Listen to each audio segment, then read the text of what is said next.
మీ business ఏదైనా మీ ఊర్లో promotion చేయాలంటే అది సుమన్ టీవీతోనే సాధ్యం. ఇప్పుడే సంప్రదించండి.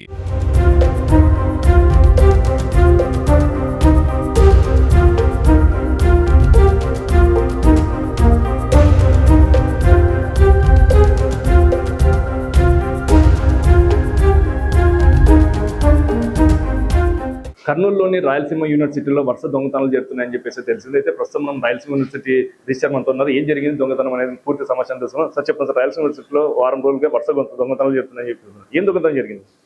సో రాయలసీమ యూనివర్సిటీలో గత వారం రోజులుగా దొంగతనం జరిగిన మాట వాస్తవమే. ముఖ్యంగా plumbing related material, electrical related old material అనేది థెఫ్ట్ జరిగింది. మాకి వాళ్ళ దగ్గర ఎంత థెఫ్ట్ అయిందనేది లెటర్స్ కూడా వచ్చాయి ఇంజనీరింగ్ సెక్షన్ నుంచి. దాన్ని ఎస్టిమేట్ వేయిస్తున్నాము. ఎస్టిమేట్ వేయించినాక ఎంత ఎక్స్టెంట్ ఆఫ్ జరిగింది థెఫ్ట్ అనే దాన్ని ధృవీకరించినాక అఫీషియల్గా మేము పోలీసుకి కంప్లైంట్ కాల్ చేస్తాం. గతంలో ఇలాంటి సంఘటనలు జరిగినాయి సార్ ఏమన్నా? నేను వచ్చినప్పటి నుంచి అయితే నా దృష్టికి రాలేదు.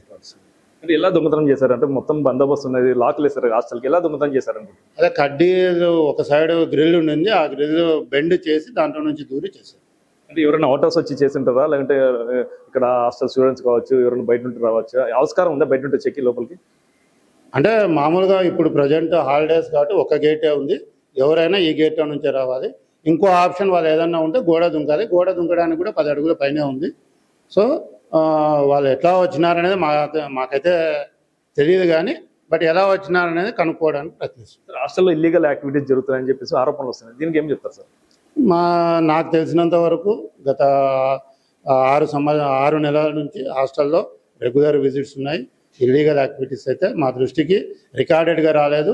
అటువంటిది ఏదన్నా ఇన్ఫర్మేషను లేదంటే మాకు డౌట్ వచ్చినా కూడా మేము వేరియస్ ప్రిన్సిపాల్స్ కానీ, వార్డెన్స్ కానీ, రెక్టార్ కానీ, వీసీ కానీ, రిజిస్టార్ కానీ అందరూ అప్పుడప్పుడు స్టూడెంట్స్ ఉన్నప్పుడు రెగ్యులర్గా చెకింగ్ చేస్తున్నాం కాబట్టి అటువంటివి అయితే ఏం రాదు. దీంట్లో భద్రతా వైఫల్యం ఉంది అనుకోవచ్చా సార్?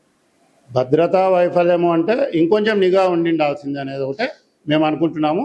బట్ మాకున్న సెక్యూరిటీ కూడా నైట్ టైం కూడా 7 మెంబర్స్ ఉంటారు కాబట్టి వాళ్ళు చేశారు. బట్ ఇంకొంచెం హాస్టల్ సరౌండింగ్స్ హాలిడేస్ కాబట్టి ఒకరిద్దరిని సెక్యూరిటీని కూడా నైట్ టైం హాస్టల్లో గత 2 రోజుల నుంచి కూడా యాడ్ చేశారు. ఈ థెఫ్ట్ మీద ఏమైనా పోలీసులు కంప్లైంట్ ఇచ్చారు సార్?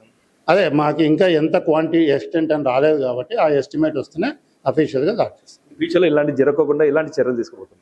ఇప్పుడున్న మాకున్న సెక్యూరిటీ ఎట్లా ఏమనేది రివ్యూ చేసుకుంటాం. మాకు రివ్యూ చేసి ఏం అవసరం ఉందని చెప్పడానికి కూడా హాస్టల్ కమిటీ ఉంది. హాస్టల్ కమిటీతో డిస్కస్ చేసి వాళ్ళు ఏం రిజల్యూషన్స్ ఇస్తే అవి ఇంప్లిమెంట్ చేస్తాం. రాయలసీమ యూనివర్సిటీలో దొంగతనం జరిగింది వాస్తవం అయితే దీన్ని పూర్తిగా విచారణ చేసి పోలీస్ కంప్లైంట్ ఇస్తామని చెప్పేసి రిజిస్టర్ చెప్తున్నారు. ఇది ఇక్కడ పరిస్థితి. కెమెరా పర్సన్ అనాబాబుతో కిరణ్, సుమన్ టీవీ, ఉమ్మడి కర్నూలు జిల్లా. సుమన్ టీవీలో ఉద్యోగ అవకాశాలు. మీకు మీడియాపై ఆసక్తి ఉందా? కెమెరా ముందు కాన్ఫిడెంట్ గా మాట్లాడగలరా? ఫీల్డ్ లో పని చేయడానికి రెడీగా ఉన్నారా? అయితే మీకోసం ఓ మంచి అవకాశం అందిస్తుంది మా బ్రాంచెస్ నంద్యాల, కర్నూలు. ఇప్పుడే సంప్రదించండి 8639158339.